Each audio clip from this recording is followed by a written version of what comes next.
What's up with that?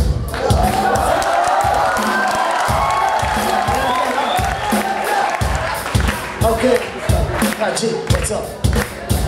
Okay. Okay. Okej, se här bror, jag fick natur. Här är drömmen zebba och så har vi inte fjur. Många fina jäntor som sommarflur. Här är chiller jag idag, där jag bor.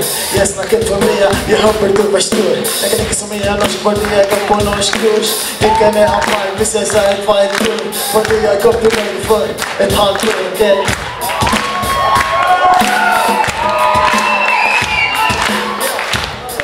Okej.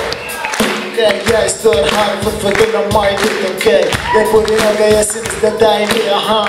Jag lär språka och jag syns det japansk liv. Men jag väntar på bussen för det jag ska ta på bil, okej. För om man tar på bussen och kärlek är min. Vi ska på körgård och så vi ska på ski. Men det kan nog vara som, men det kan nog vara hemma bil. Okej, då är vad sker jag? 1, 2, 3.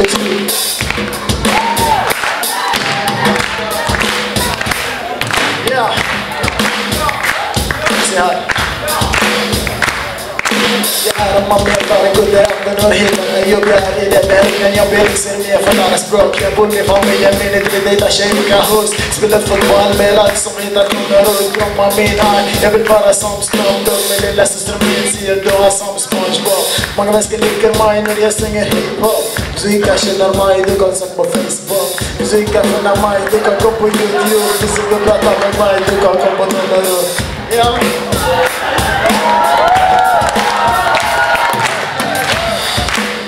Okej. Jag är från Sudan men jag kommer från Luga. Jag känner många vackra jäntor som Sara och Lidia. Jag bor i Norge och här bor vi. Här har vi lite allt och normalt minus det. Okej, regnar det snö, det kommer alltid.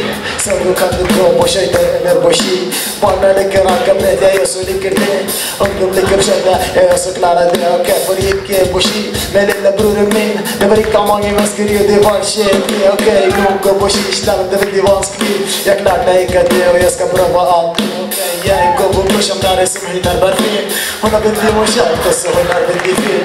Vi ska ta pröva underskriftning. Så må jag klara det och så må jag yxa det, ja.